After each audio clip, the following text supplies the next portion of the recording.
जंगल की हरी भरी फिजा में हर तरफ खुशबू और सरसब्ज घास का राज था। शेर जंगल का बादशाह अपने जवान और मजबूत जिस्म के साथ सब जानवरों के दरमियान इंतहाई इज्जत और एहतराम का हामिल था। शेर का एक छोटा सा बच्चा भी था जो हर रोज जंगल में खुशियां बखेरता और सबको अपनी मासूमियत से मोहब्बत करता। एक दिन शेर का बच्चा खेलते हुए जंगल के एक गोशे में पहुंच गया जहां एक खतरनाक सांप छप कर बैठा था।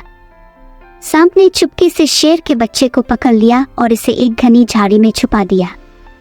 शेर का बच्चा पहले तो डरा, लेकिन फिर इसने दिल ही दिल में सोचा कि वो अपनी अक्लमंदी से इस मुश्किल से निकल सकता है।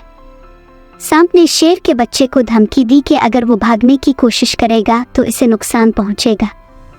मगर शेर के बच्चे ने सांप की धमकियों को नज़रअंदाज करते हुए अपने दिमाग को इस्तेमाल करने का फैसला किया।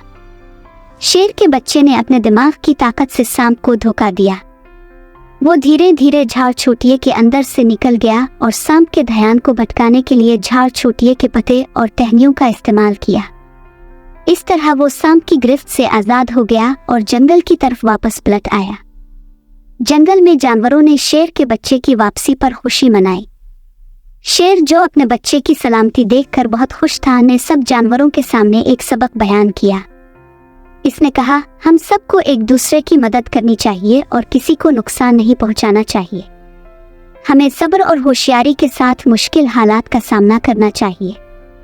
शेर ने कहा, हम सब की मदद से हम किसी भी मुश्किल से निकल सकते हैं, मगर हमें इंतजार करना होगा कि सही वक्त कब आता है।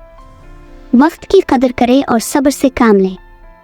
जंगल के जानवरों ने शेर के इस सबक को दिल से कबूल किया और इस बात का अहद किया कि वो आपस में मोहब्बत और अमन बरकरार रखेंगे।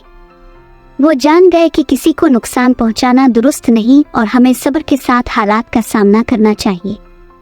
शेर का बच्चा सांप के चुंगल से आज़ाद होकर एक बार फिर अपने वालिद के साथ जंगल में खुशियों भरे दिन गुजारने लगा और यूं जंगल में अमन और सुकून का राज बरकरार रहा और हर जानवर ने शेर के सबक को अपनी जिंदगी का हिस्सा बनाया। इस कहानी से हमें सबक मिलता है, दूसरों को नुकसान न पहुंचाएं और सही वक्त का इंतजार करें।